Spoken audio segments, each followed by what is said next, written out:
खुलुमबाय लोगोफोर, गोजोन फुंबिलि बयनिसिमबो। नोंथांमोनखौ गोदान भिडिअ'आव आरो फिन खेबसेबाव बयखौबो बरायनाय बावहरग्रोनाय जाबाय। आं दिनै नोंथांमोननि सिगाङाव 19 मे 2025 मायथाइ एबा 4 जेठ दान 1432 मायथाइनि सानसेनि फानजामुथिखौ फरायथिनो लादों। आसा खालामो नोंथांमोना भिडिअ'खौ नायना मोजां मोनगोन।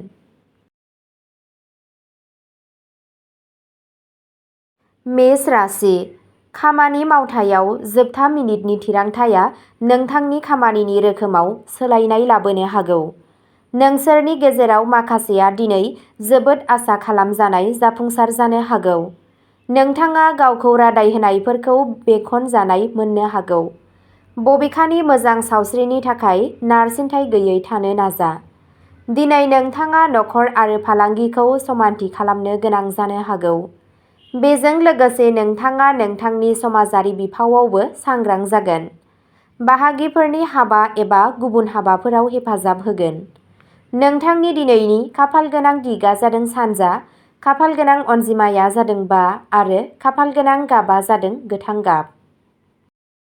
वृषभ राशि। दिनै नोंथाङा समाजारि हाबायाव सांग्राङै बाहागो लागोन। गावजों गाव फोथायनाय आरो गोरलैयै नोंथांनि सोमोन्दोआ गोख्रों जागोन। नोंथांनि खस्थ'नि फिथाइया थाबैनो नोंथांनिसिम फैगोन। बे राशिनि आइजोफोरा दिनै माखासे मोजां खौरां मोनगोन। बे साना नोंथांनि जिउ राहानि थाखाय मोनसे माइल खुन्थिया जानो हागौ। जाफुंसारनाया नोंनि आथिंआव थागोन। मावख'आव बयजोंबो सोमोन्दोआ मोजां थागोन। नोंथांनि लुबैनायफोरा आबुं जागोन। न'आव गोजोन आरो खुसि थागोन। सासे ब्राह्मणनो माबा मोनसे दान हो आरो सोमोन्दोआ साबसिन जागोन।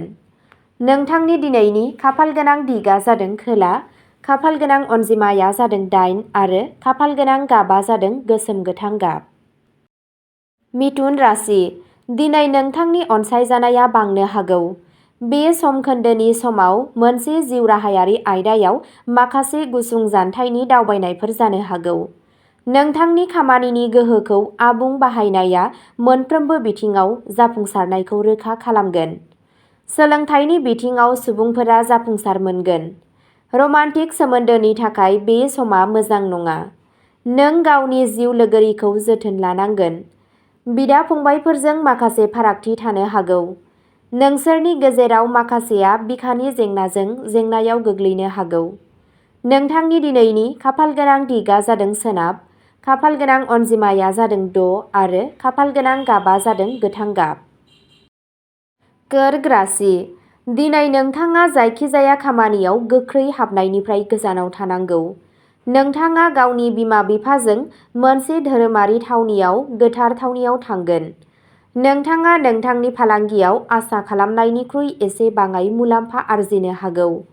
थिरांथा लानाया नोंनि थाखाय गोब्राब जानो हागौ। दिनै नोंथाङा नोंथांनि खामानिखौ गुबुननि सायाव जाबसिननायनिफ्राय गोजानाव थानांगौ। गावनि खामानिखौ गाव हारसिङै फोजोबनो नाजा। बेयो नोंथांनो नोंथांनि खामानिनि थाखाय मुं होगोन। दिनै लोगोफोरजों माखासे गोनांथार सावरायनाया मुलाम्फा गोनां जानो हागौ। थानसालियाव थालिर दालि दान हो। बेयो नोंथांनि गासैबो जेंनाफोरखौ फोजोबगोन। नोंथांनि दिनैनि खाफालगोनां दिगा जादों सा, खाफालगोनां अनजिमाया जादों 5 आरो खाफालगोनां गाबा जादों गोमो गाब। सिंह राशि। नोंथाङा मोनसे हाबिला गोनां मावथांखियाव हाबनो हागोन। बेयो रांखान्थियारि महरै मुलाम्फा गोनां फोरमान जागोन। जुदि नोंथाङा गोजौ फरायनाय, साख्रि एबा फालांगिनि थाखाय गुबुन हादोराव थांनो लुबैयो, अब्ला नोंथाङा गावनि नाजानायजों जाफुंसार जानो हागोन। फालांगिजों लोब्बा थानाय सुबुंफोरा सासे गोजाम लोगोनिफ्राय मदद बिनो हागौ। राजखान्थि एबा समाजारि हाबाजों सोमोन्दो थानाय सुबुंफोरा गावसोरखौ गोख्रोङै गायसनगोन। राङारि बाथ्राफोरा मोजाङै दावगागोन आरो नोंथाङा मोजां मुलाम्फाबो आर्जिगोन। नखरारि आयदाफोराव नोंथाङा नोंथांनि नखरनि सुखु-गोजोन जिउनि थाखाय बेसादारि बेसादफोराव खर्सा खालामगोन। नोंथांनि दिनैनि खाफालगोनां दिगा जादों सानजा, खाफालगोनां अनजिमाया जादों 7 आरो खाफालगोनां गाबा जादों गोसोम गोथां गाब। कन्या राशि।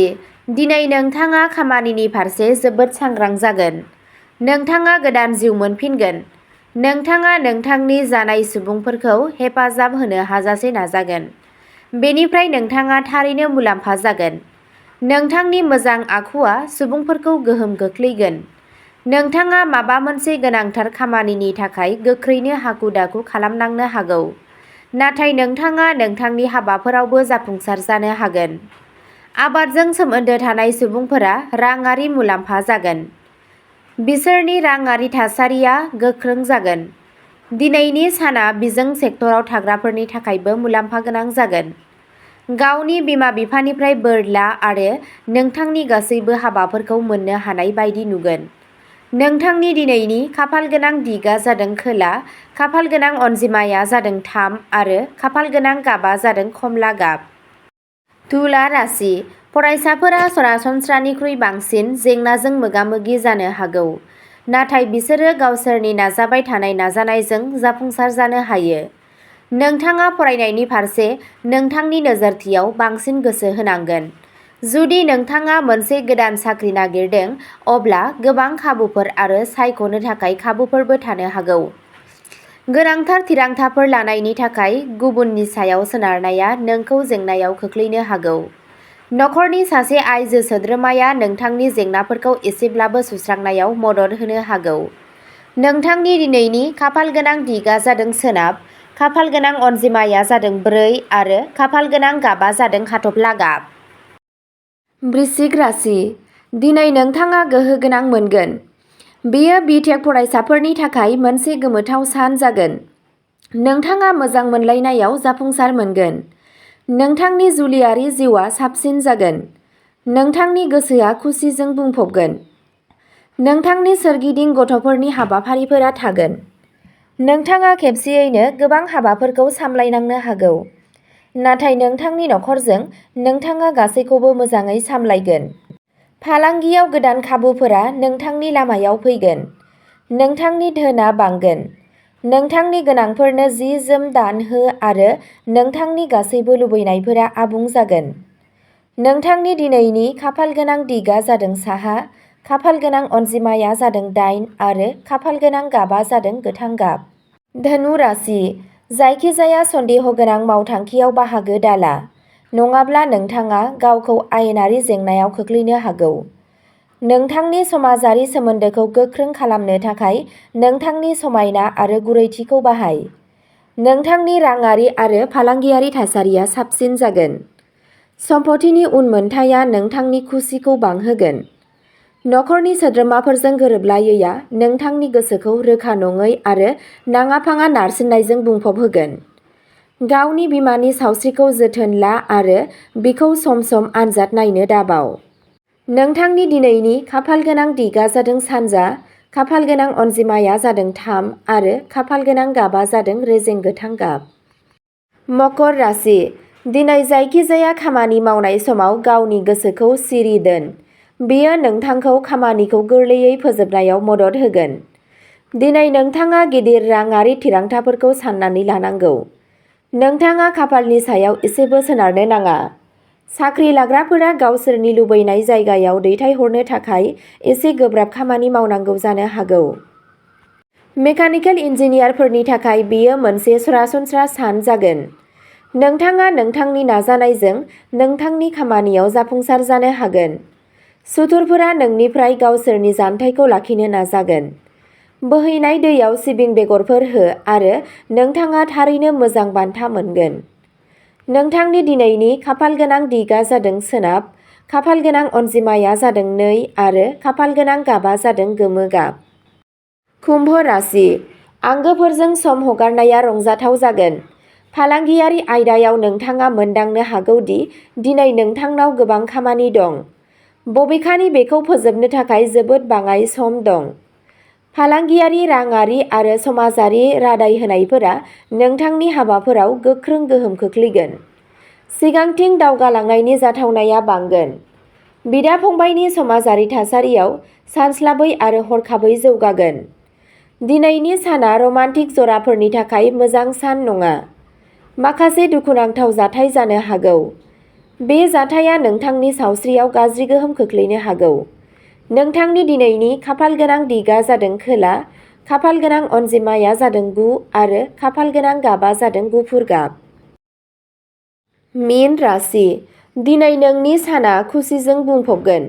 नोंथांनि मोनसे जुनिया खामानिया गोरलैयैनो आबुं जागोन। बे साना फालांगियारिफोरनि थाखाय मुलाम्फा गोनां जानो हागौ। सासे लोगोआ नोंथांखौ न'आव लोगो हमनो फैनो हागौ। साख्रिनि आयदायाव नोंथाङा सासे गियानगोनां सुबुंनिफ्राय बोसोन लागोन। दिनै गुबुनफोरखौ हेफाजाब होनायनि गेजेरजों नोंथाङा खामानिनि थाखाय माखासे गोदान खाबुफोरबो मोनगोन। नोंथांनि पार्टनारनि जिउ राहायाव हरखाब सोलायनाय जानो हागौ। बे सोलायनायफोरा बिसोरनि थाखाय मुलाम्फा गोनां जागोन।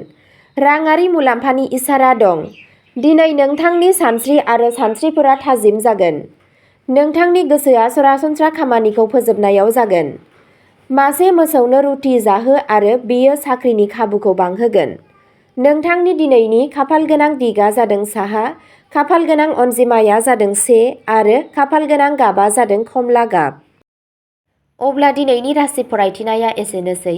नोंथांमोनहा बेबादिनो सानफ्रोमबोनि फानजामुथिखौ मिथिनो थाखाय चेनेलखौ साबस्क्राइब खालामनानै लादो आरो भिडिअखौ मोजां मोनदोंब्ला अन्नानै लाइक, शेयार आरो कमेन्टबो खालामनानै होलांब्लानो जाबाय। गोजोन्थों।